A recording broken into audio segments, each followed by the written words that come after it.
Hi mga mima ko, samahan nyo nga ako magpunta sa may Quezon City dito sa may Escobar Steak. Kasi nga magbabandi kami mga mima ko ng friends kong balikbayan. Ang call time ay alas 2 pero anong oras na kaya nag-angkas na lang ako kasi nagmamadali na tayo. Hay nako mga Pinoy talaga, tingnan nyo naman nauna pa dumating yung balikbayan.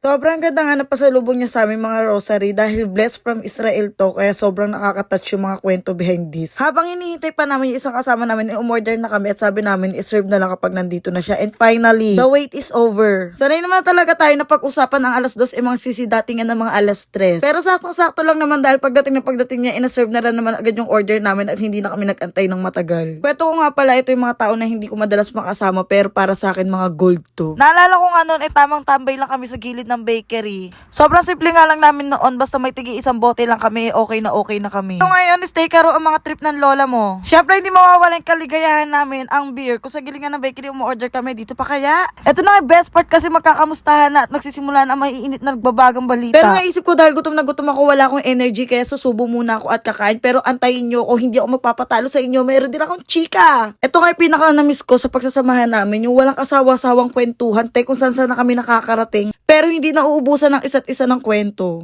Kung nagiinit nga yung chika namin ay yung panahon hindi. Biwa, sobrang lamig at umuulan kaya naisipan naman namin mag-coffee. O dahil may coffee, syempre, another chika na naman. Walang asawaan chika to. Wala naman kaming gagawin kundi mag-usap-usap ng mga kani-kaninong buhay. Charot! Grabing kamustahan ito mga mi. Inabot na kami ng gabi. Pero sobrang saya at super blessed magkaroon ng mga gantong kaibigan. So yun lang ang joke.